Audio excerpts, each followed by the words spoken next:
వందే మాతరం వందే మాతరం సుజలాం సుఫలాం మలయజ శీతలాం సస్యశ్యామలాం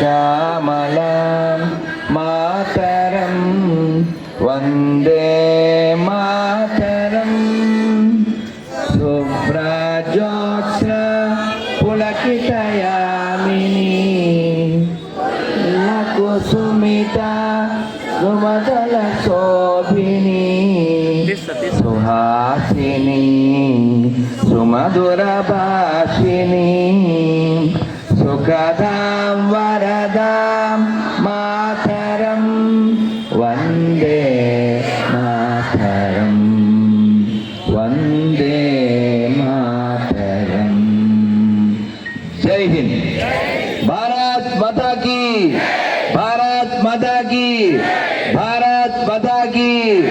జై శ్రీరామ్. చాలా బాగుంది. మార్కాపురం వాళ్ళని మర్చిపోలేను. కూర్చో. ఈ పిల్లవాడి పేరండి సాయి వెంకట్. గీతప్పకి అంటే చాలా చాలా బాగుంది. అమల ప్రభు వెంటనే వచ్చి బుద్ధివాడి మళ్ళీ నాన్న ఇప్పుడు కూర్చో మళ్ళీ నాన్న హార్స్ కేమ్ అమలా horse came please take care. Maybe ఇది horse came letter so horse came కాబట్టి యూ అండర్స్టూడ్. హార్స్ మీన్స్ గవర్నమెంట్ని పోషిస్తూ ఉంటారు. కాబట్టి మనం భూమాతని దేశాన్ని తల్లిగా భావిస్తాం. అందుకే భారత్ మాతకి జై అనగలం. ఈ జాతీయ గీతాన్ని గౌరవించగలం. 1925లో ఎప్పుడో కాకినాడలో ఓ సభ జరిగితే అందులో విష్ణు దిగంబర్ పలుస్కర్ అనే ఆయన వందే మాత్రం పాడడానికి అలా సిద్ధంగా ఉంటే అక్కడ ఉన్నటువంటి ఈ పాకిస్తానీ పుట్టించినటువంటి వాడు నో అది మాకు అభ్యంతరం అన్నాడు. అంటే వాస్తవానికి ఇప్పుడు మనం పాడింది పూర్తి వందే మాత్రం కాదు. తెలుసా మీకు ఎవరికైనా వందే మాత్రం ఇంకా ఉందని తెలుసా? పోనీ కోటి కోటి కంటి కలకల రవాలే చాలా బాగుంటుంది. అందులో ఒక లైన్లో ఏముంటుందంటే తొమ్మిది దుర్గా దశ ప్రహరణాయుధ. అమ్మా నువ్వు 10 చేతులు కలిగినటువంటి దుర్గాదేవి. ఆ 10 చేతుల్లో 10 ఆయుధాలు కలిగిన అమ్మ నీకు మా నమస్కారము. అంటే మనం భారతమాతను ఆరాధిస్తున్నామంటే ఎవరిని ఆరాధిస్తున్నాం? శక్తిని ఆరాధిస్తున్నాము. గుర్తుపెట్టుకోండి, మనం హీరోలం కాదు, మనం శాంతి కోరుకుంటాం. అలాగని చెప్పి పిరికి వాళ్ళం కాదు. భీష్ముడు చెప్పాడు, ఏం చెప్పాడు? If you want peace then ready for fight.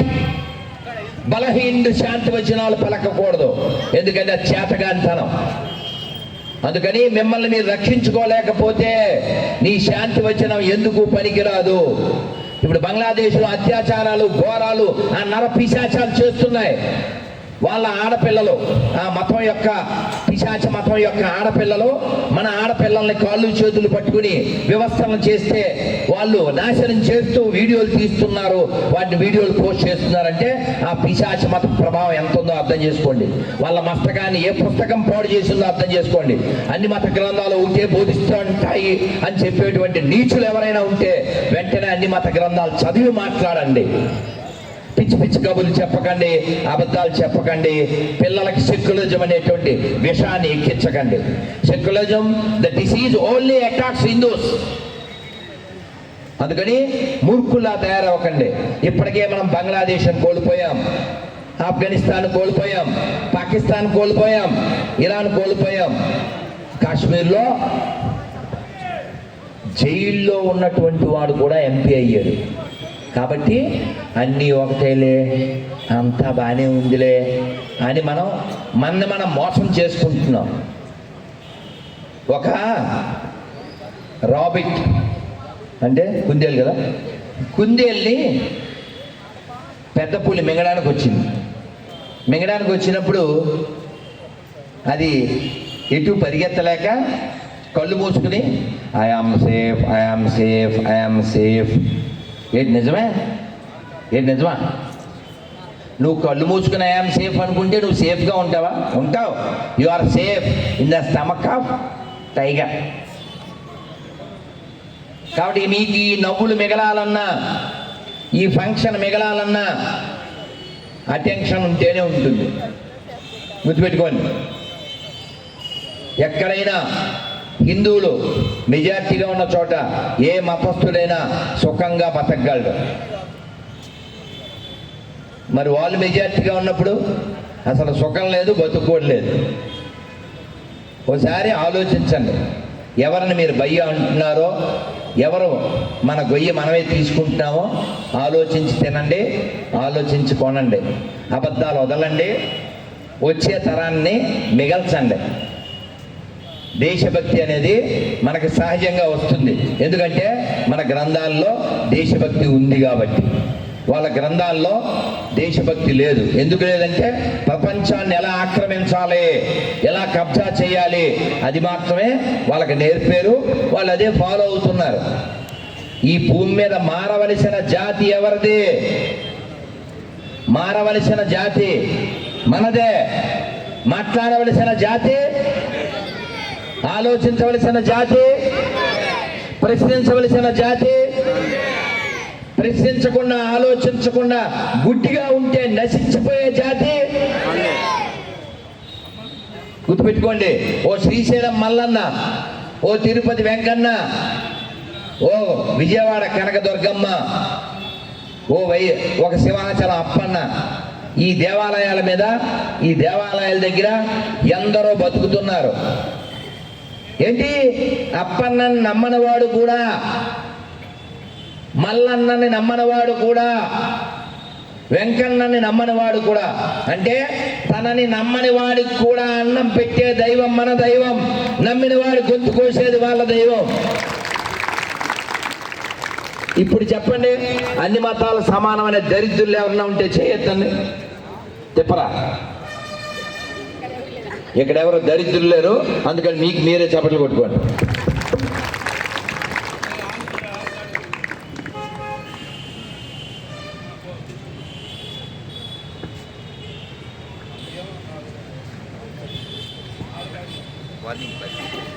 Hare Krishna. నాకు ఇందాక డ్యాన్స్ చేశారు కదా పిల్లలు, ఆ చేసినప్పుడు ఆ లాస్ట్లో ఒక ఆయన చేశాడే అశోక్, నాగనృత్యం. అప్పుడు నాకేం గుర్తొచ్చిందో మీకు చెప్పాలి. చాలా ఆనందపడ్డాను, చాలా. మీరు ఎవరైనా శ్రీరంగం వెళ్ళారా? అమ్మో ఎంత పుణ్యాత్తులండి. చప్పట్లు కొట్టండి మీకు మీరే. శ్రీరంగంలో దేవుడు ఎవరు? రంగనాథుడు. మన చెన్నకేశ్వర స్వామి మార్కాపురంలో నిలబడి ఉంటాడు. ఆ లోపలికి వెళ్ళేటప్పుడు పైన ఆదిశేషుడితో కూడినటువంటి రంగనాయక స్వామి ఉంటారు. అవునా? ఎంఎస్ సుబ్బలక్ష్మి గారు 4 పుణ్యక్షేత్రాలు, దివ్యక్షేత్రాలని ఆవిడ అలా కలగలుపుతూ అద్భుతంగా అయినాడు. మీరు విని ఉంటారు, మళ్ళీ మళ్ళీ వినండి. అద్భుతంగా చిన్న మొక్క నేను చెప్తాను.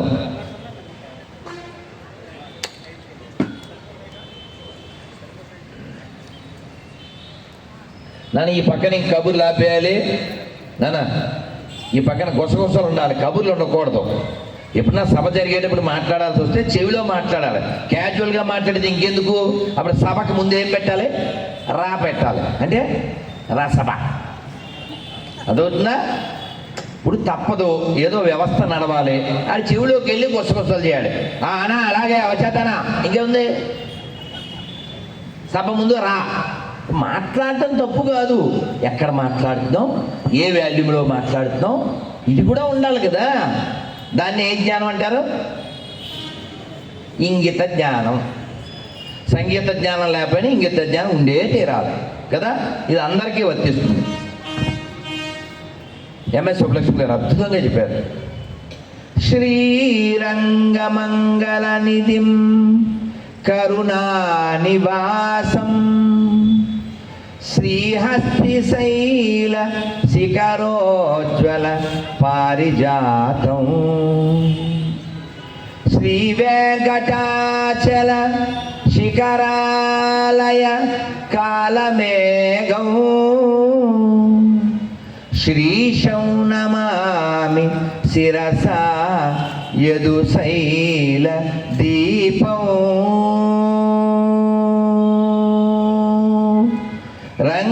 రంగపుర విహార శ్రీరంగపుర విహార జయ కోదండ రామావతార రఘువీర శ్రీరంగపుర విహార. ఈ కీర్తన మేము విన్నాము అన్న వాళ్ళు ఎవరైనా ఉన్నారా? అమ్మో చాలా తక్కువ మంది. వినండి ఒకసారి. రంగపుర విహార అని కొట్టి యూట్యూబ్లో ఇంకా చాలా బాగుంటుంది. ఇది సదాశివ బ్రహ్మేంద్రులు రాశారు. ఆ రసం మనం అనుభవించాలి. కావ్యశాస్త్ర వినోదేన కాలో గచ్చతి ధీమతాం అన్నారు. అంటే కావ్యాలు, శాస్త్రాలు, సంగీతము, కవిత్వము వీటిని వినోదిస్తూ కాలాన్ని గడపగలిగేటువంటి వాడు ధీమత, బుద్ధిమంతుడని. అలా సంతోషకరమైన వాతావరణం మన జాతిలో ఎప్పుడు ఉంది, కానీ ఇతరులు వచ్చి దాన్ని నాశనం చేస్తూ ఉన్నారు. ఇప్పుడు తిరుమల వెళ్ళామండి. తిరుమల ఎంతమంది వెళ్ళారు చేయొద్దండి? ఆహా, వెళ్ళకపోతే వాడు ఇంకా దరిద్రుడే కదా. మళ్ళీ అలాగే ఉంచాడు చేతులు. ఎంత తీయగా, ఎంత ఆనందంగా ఉందో. గోవిందా గోవిందా గోవిందా గోవిందా. అమల ప్రభు ప్రసాదం బాగా పెడతారుగా. ప్రసాదం ముందుగా ప్రసాదం ఉన్నారు. కొంచెం గట్టి గోవిందా. ప్రసాదం అంటే సౌండ్ పెరిగింది.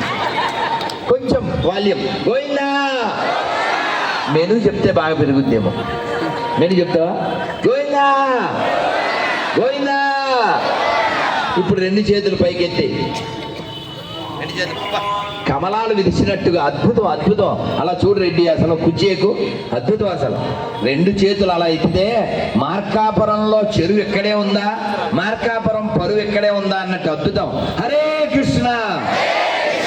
మెను మళ్ళీ చెప్తాం. హరే కృష్ణ హరే కృష్ణ కృష్ణ కృష్ణ హరే హరే హరే రామ హరే రామ రామ రామ హరే హరే. Once more. హరే కృష్ణ కృష్ణ కృష్ణ హరే హరే హరే రామ రామ రామ హరే హరే. చేతులు దించొద్దు. ఇప్పుడు నేను చెప్పడం 1 2 3 అనగానే మీరే చెప్పాలి. చక్కగా చెప్పాలి. 1 2 3.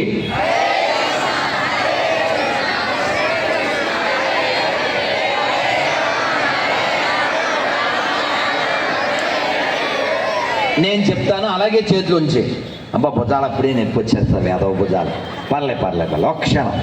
హరే కృష్ణ హరే కృష్ణ కృష్ణ కృష్ణ హరే హరే హరే రామ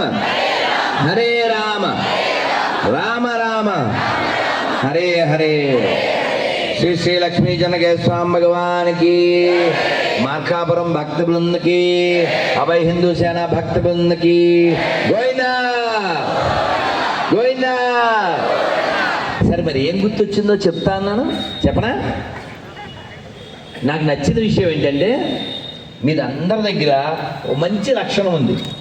రోడ్డు పక్కనే ఉండి బస్సులు, హారన్లు, ఆటోలు, భాషా చికెన్ సెంటర్ వాసనలు ఇన్ని వచ్చినా మీరు చక్కగా వింటున్నారు. అందుకని మీకు మీరే చవట కొట్టుకోవాలి. అద్భుతం. ఈ చిన్న విషయం కాదు కదండి. ఈ రోజులో తినడం అంటే పెద్ద విషయం కాదు, వినడం పెద్ద విషయం. మీరు వింటున్నారు, చక్కగా ఉంటున్నారు, రియల్లీ ప్లీజ్డ్. ఆ విషయం ఏంటంటే నాకు గుర్తొచ్చింది. మనందరం చాలామంది దశావతారం సినిమా చూశారుగా. చేతి ఎత్తక్కర్లేదు, అని చూసాం చాలామంది కదా. అందులో పాట ఉంది. ఇది ఈ పిల్ల చూడలేదంట, ఇంటికి వెళ్ళాక చూసే, యూట్యూబ్లో చూసే, ಎಲ್ಲ చేతులు. ఆ పాట ఏంటంటే, రాజలకు రాజు రంగరాజనే. ఆ పాట విన్నాం కదా మనం. రాయిని మాత్రం కంటే దేవుని కనలేరు, దేవుని మాత్రం కంటే దేహం కనరారు. అంటే రాయిని చూస్తే దైవాన్ని చూడలేం, దైవాన్ని చూస్తే దేహాన్ని చూడలేం. కాబట్టి మీ అందరిలోని ఎవరు కనబడుతున్నారు? నాకు దైవం కనబడుతున్నారు. కేవలం మీలోనే కాదు, మనం అందరం తనికెళ్ళ బాలన గారిది ఒక పాట ఉంది మనకు తెలుసు. నాలోన శివుడు గలడు, నీలోన శివుడు గలడు, నాలోన గల శివుడు నీలోన గల శివుడు ఒక కన్ను తెరవగలడు, నీ రెండు కళ్ళు మూయగలడు కదా. నేను ఆయన ముందే పాడి చెప్పాను.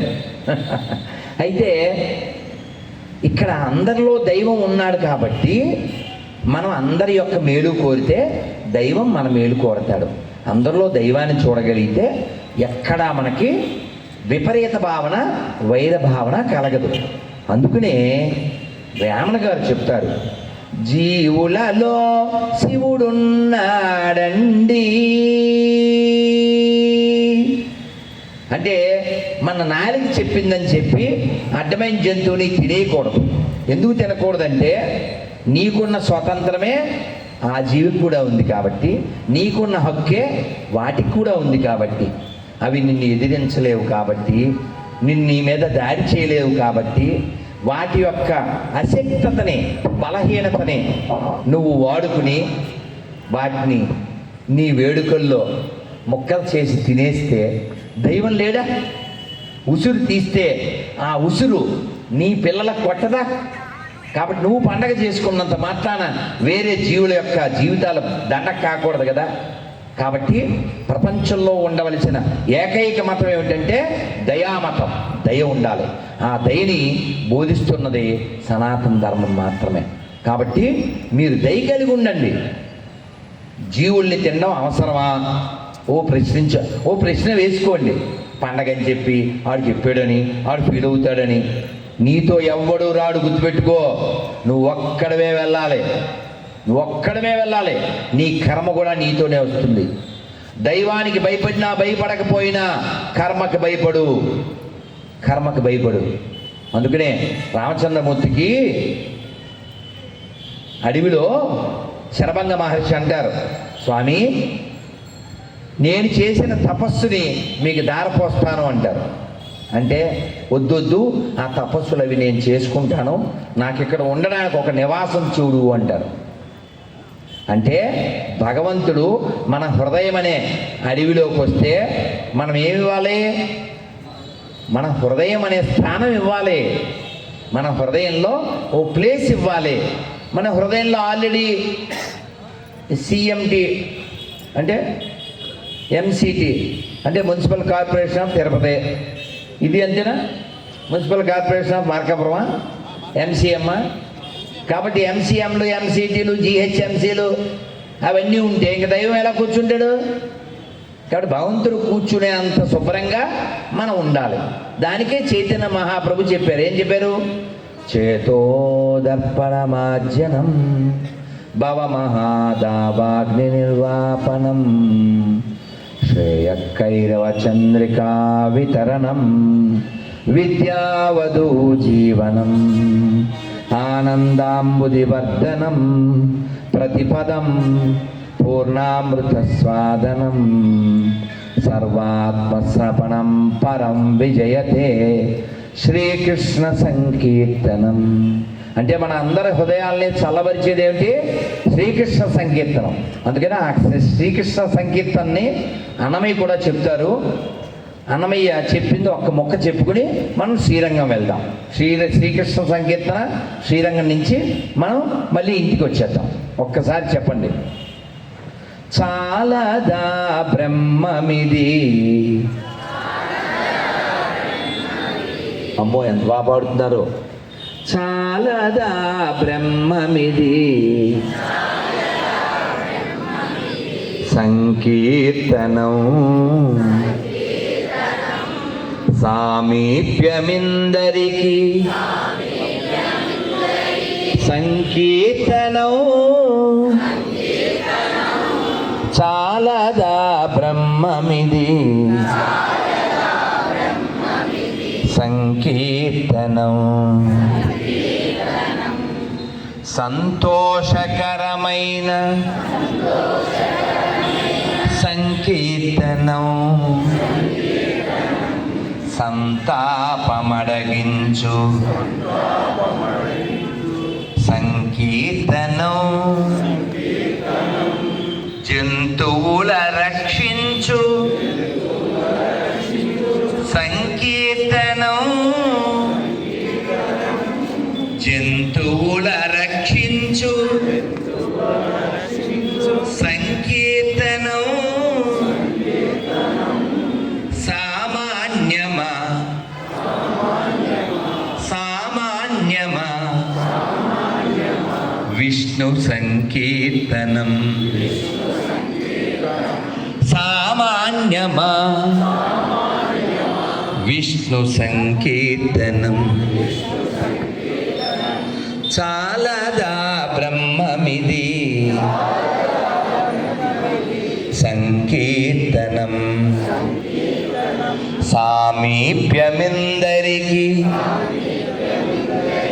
సంకీర్తనం గోవిందా గోవిందా.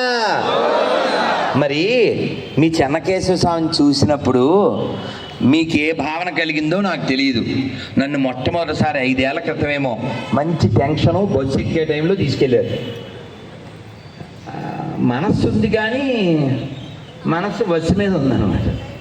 అయినా ఆ టెన్షన్లో ఫంక్షన్ మా స్వామి తీసుకొచ్చారు, అలా గబగబా దర్శనం చేయించి తీసుకెళ్ళిపోయారు. అదొక అనుభూతి. కానీ పోయిన ఏడాది ఈ ఏడాది పోయిన ఏడాది అక్కడ ఫంక్షన్కి టెన్షను, ఎంతమంది అక్కడ ఆ హాలు వాసవి అమ్మవారి అక్కడ. నేను పాడికి మంగళం గంట లేట్ వచ్చాం, వీళ్ళంతా వెళ్ళిపోయి ఉంటారులే, హాలు సగం ఖాళీ అనుకున్నాను. గంట పైన లేట్ వచ్చాం. అయినా కిటకిటలాడుతూ ఆ రోజు తెలుగు భాషా దినోత్సవం చాలా అద్భుతం. మార్కాపురాన్ని మర్చిపోలేని రోజు. ఆ రోజు అద్భుత దర్శనం, ఈరోజు కూడా అద్భుత దర్శనం. ఇంకో 4-5 రోజుల్లో మనకి కృష్ణాష్టమి. అలాగా నీ కేశవుడిని చూస్తే నాకు వెంటనే ఏం గుర్తొచ్చా. కానీ నన్ను ఇందాక పాడే పరిస్థితి కాడే, వెనకాల పొడిచేస్తున్నారు, వచ్చేయాలి, టైం అయిపోతుందని. అప్పటికి లేటు. అమల ప్రభు గ్రేటు. మనం లేట్ చేస్తే ఇక్కడ మూసేస్తారు గేటు. ఈ ఫంక్షన్ తర్వాత మీకు ప్లేటు. లేట్ అయితే అరుస్తారు మీ సేటు. కానీ పడుకునేసరికి మారిపోతే డేటు, అది మీ ఫేటు. సరే, నాకు అలా కేశవుడిని చూడగానే మనస్సుకి ఏమనిపించిందంటే, మీరు ఎంత బాగా పాడుతున్నారో, నాకు చాలా ఆనందంగా ఉంది మిమ్మల్ని చూస్తే. ఈ చిన్న మొక్క కూడా పాడేయండి. మాధవ కేశవ మధుసూదన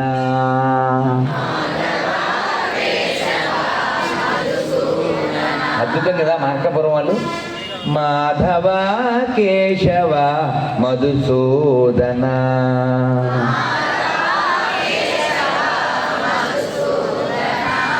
విష్ణు శ్రీధర పదనకం చింతయామి యూయం చింతయామి యూయం మాధవ కేశవ మధుసూదన మధుసూదన దామోదర దామోదర నిరుద్ధ దైవ పుండరీకాక్ష హరి సంకర్షణ అదోక్షజ దామోదర నిరుద్ధ దైవ పుండరీకాక్ష హరి సంకర్షణ అదోక్షజ నరసింహ హృషికేశ నరసింహ హృషికేశ నగధరాతి విక్రమ నరసింహ హృషికేశ నగధరాతి విక్రమ శరణాగత త్రాణ శరణాగత త్రాణ జయ జయ సేవే శరణాగత త్రాణ జయ జయ సేవే మాధవ కేశవ మధుసూదన మధుసూదన. శ్రీ లక్ష్మీ చెన్నకేశ్వర స్వామి భగవానికి, మార్కాపురం భక్త బృందకి, శ్రీ మల్లికార్జున స్వామికి గోవింద గోవింద గోవింద. ఎంత బాగా పాడుతున్నారు మీరు, చాలా ఆనందం. 5-6 ఏళ్ల క్రితము, ఐ థింక్ 5 ఏళ్ల క్రితం రథయాత్రకు వచ్చాం, మొత్తం తడిచిపోయాం. ఇక్కడేగా స్టేజ్, వేరే ప్లేస్ అనుకుంటా. ఇదేనా స్టేజ్? ఎక్కడో దోర్నాల్లోనా రథం? దోర్నాల, మొత్తానికి ఈ ఏరియానే కదా. అలా రథం ఉత్సవంలో మొత్తం తడిచిపోయాం, వాన వచ్చేసింది. అయిపోయిన తర్వాత స్టేజ్ మీద ఈ మార్కాపురం పిల్లలే డ్యాన్స్ చేశారు. వాళ్ళ పేర్లు అవి తెలియదు కానీ ఏం డ్యాన్స్ చేశారంటే, అందులో పిల్ల అయితే బంగారు తల్లి నరసింహస్వామి కీర్తన చేస్తే అసలు నాలుక అలా బయట పెట్టి చాలా బాగా చేశారు. 2 పిల్లలు బీభత్సం అన్నమాట, అద్భుతం అన్నమాట. మన దగ్గర అంటే ఆ పిల్లల్ని చూస్తే నాకు ఏమనిపించిందంటే, ఎన్ని కళలు ఉన్నాయో కదా మనకి. సంగీతం ఉంది, నాట్యం ఉంది, కవిత్వం ఉంది. కానీ పైనుంచి కింద దాకా ఒక గోనిపట్ట తొడుక్కుంటే అవన్నీ ఉంటాయా కదా? ఆలోచించండి. కాబట్టి మన పిల్లల్లోనే లక్ష్మీదేవి ఉంది, మన పిల్లల్లోనే సరస్వతి ఉంది, మన పిల్లల్లోనే అన్నపూర్ణ ఉంది. అందుకే కదా అన్నం తినేటప్పుడు దండం పెట్టి ఏం చెప్పాలి? అందరూ చెప్పండి అమ్మా. అన్నపూర్ణే సదాపూర్ణే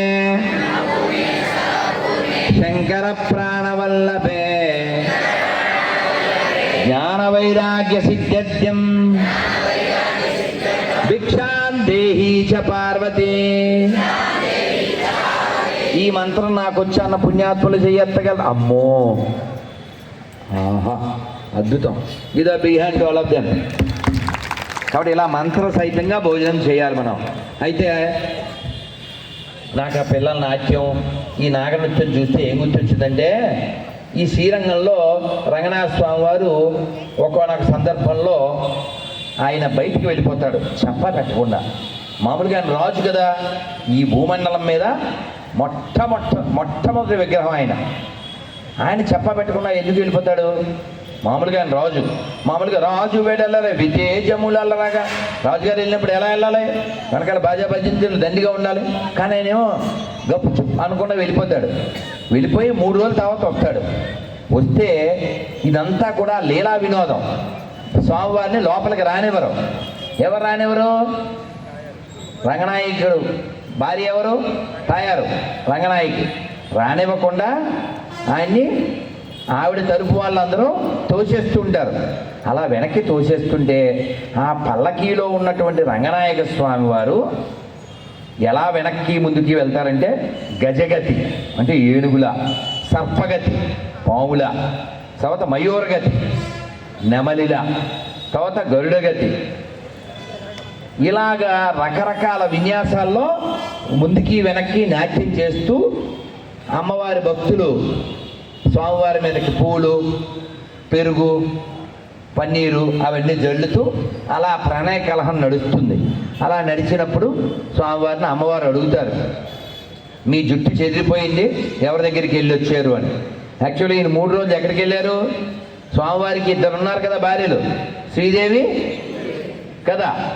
మనందరం తిరుమల విషయంలో కూడా స్వామివారిని భోజనానికి పిలుస్తారు. ఎవరు? వాళ్ళ చిన్నమాంగారు. ఎవరైనా గుడిగట్టించింది ఎవరు? కొండలపైనే తొండమానుడు ఆలయమొకటి కట్టించెనయా కదా. స్వర్ణశైలపు ఎంత బాగుంటుంది. జయ జయ జయ శ్రీ వెంకటేశ శ్రితజనవో శ్రితజన పోష జయ జయ జయ శ్రీ వెంకటేశ. అలా పొంగిపోవాలి. అలా రంగనాథుని తలుచుకుంటూ పొంగిపోవాలి, వెంకటేశ్వరాన్ని తలుచుకుంటూ పొంగిపోవాలి. శ్రీ మల్లినాథ తవ సుప్రభాతం.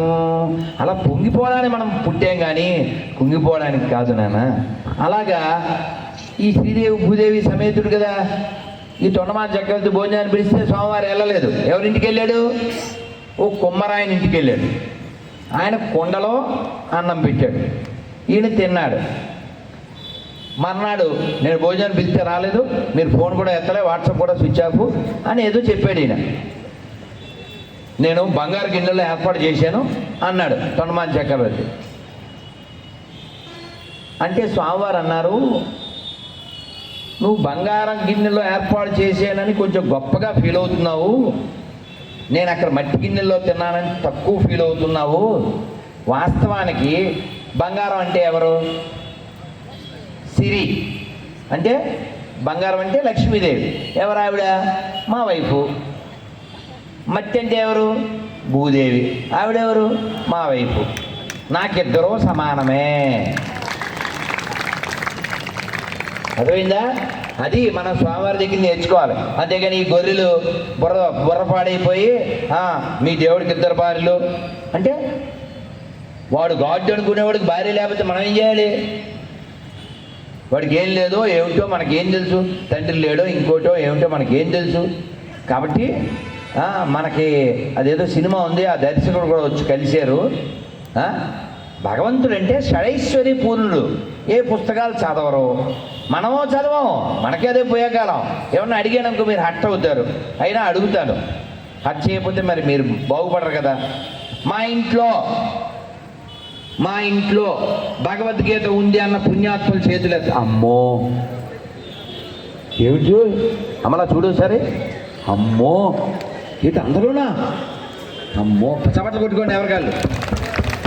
దశరథరామరెడ్డి గారు ప్రచారం చేస్తుంటారు కదా. దశరథరామరెడ్డి గారికి వండర్ఫుల్. మరి ఇప్పుడు అన్ని చేతులు లేవో ప్రశ్న వేస్తాం. మరి తప్పదు కదా. మరి ఇజ్జత్గా సవాల్, మార్కాపురం మీద సవాల్. నాకు భగవద్గీతలో 18 అధ్యాయాలు ఉన్నాయని తెలుసు, అందులో 5 అధ్యాయాల పేర్లు చెప్పగలను అన్న వాళ్ళు చేత. ఇప్పుడు చెప్పరా రెడ్డి? సచ్చి నీ గొర్రెలు చూడు ఎన్ని పడిపోయినాయి చూడు, ఆ వెనక్కి చూడు అసలు అమ్మన్నమా చేతి ఇందాక ఎన్ని లేవు అమ్మా. సరే పరువు నిలబెక్కావో తల్లి రా, ఓ మైక్ ఇవ్వండి ఆవిడికి. అదే ఫస్ట్ కూర్చున్న ఆవిడకి ఇచ్చేయండి. 5 అధ్యాయాలు చెప్పేది. ఫస్ట్ ఉన్నారుగా అక్కడ ఇచ్చేయి. చెప్పేమ్మా, ఒక 5 అధ్యాయాల పేరు చెప్పేమ్మా. మార్కాపురం పరువు నీ మీదే ఆధారపడమ్మా. చెప్పమ్మా. భక్తి యోగము, కర్మయోగము, సాంఖ్యయోగము,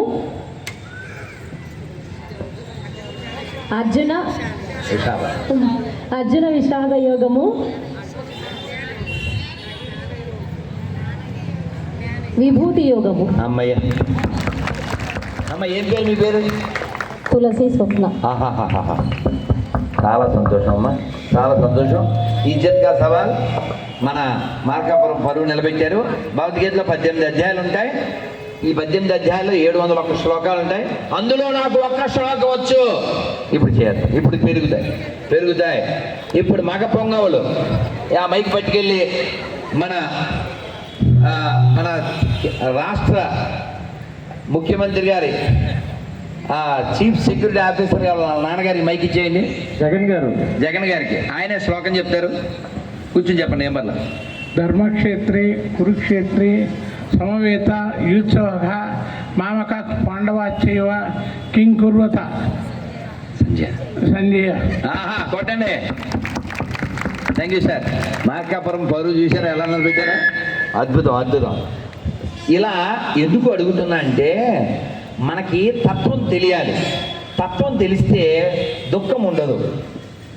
ఈ తత్వం తెలియక అర్జునుడు ఏం చేశాడు? కిన్నో రాజ్యేన గోవింద. బావా అంటే కొంచెం సరదాగా చెప్తాను నేను, బావా నాకు కారిపోతుంది జావా, నువ్వు నాతో రావా, మనం వెళ్ళిపోతాం గోవా. అంటే మీకు సరదాగా రెడ్డి చెప్పచ్చు. అలా సరదాగా ఎందుకు చెప్పంటే అసలు డల్ అయిపోయాడు అర్జున్, డల్ అయిపోయాడు. కృష్ణుడు 2వ అధ్యాయంలో రాగానే తిడతాడు. ఏమని తిడతాడు? అశోచ్వానన్వశోచస్త్వం ప్రజ్ఞావాదాంశ భాషసే గతాసూన గతాసూంశ నాను శోచంతి పండిత. ఏ ఫుల్ ఎవరిని? అర్జున్న మననే. అర్జున్ని వంకబెట్టి మన తిడుతున్నాడు. మూర్ఖుల్లాగా, పెద్ద తెలివైన వాళ్ళలాగా, పండితుల్లా నువ్వు ఫీల్ అవుతున్నావు. పండితుడు అనేవాడు మరణించిన వారి గురించి కానీ జీవించి ఉన్న వారి గురించి కానీ దుఃఖించడు. ఇక్కడ భగవద్గీత గురించి నేను ఎందుకు మాట్లాడానో అడిగానో చెప్పనా? ఇక్కడ వెంకటేశ్వర ఏం చెప్పారు? నాకు ఇద్దరూ సమానం అని చెప్పారా? అలాగే భగవద్గీతలో చెప్పిన మాట అది, సమలోష్టాస్మ కాంచన. ఎవడైతే బంగారాన్ని మట్టిని సమానంగా చూస్తాడో, ఒకేలా చూస్తాడో, దుఃఖాన్ని సుఖాన్ని అవమానాన్ని సన్మానాన్ని ఒకలాగే చూస్తాడో, he is very dear to me. ఇది భక్తి, ఇది భక్తి. అంతేగాని నేను బాగా దండలు వేసాను, నేను బాగా తులసి పూజ చేశాను, నేను లక్షపతి పూజ చేశాను, నేను లక్ష కుంకుమ పూజ చేశాను, అయినా దేవుడు నన్ను కరుణించలేదు, నాకు మోకాళ్ళ నొప్పి తగ్గించలేదు, నాకు నడు నొప్పి తగ్గించలేదు. అందుకని వెంటనే ఇకారంగా తుకారంలో సాంగ్ పడేది. తుకారంలో సాంగ్ తెలుసుగా,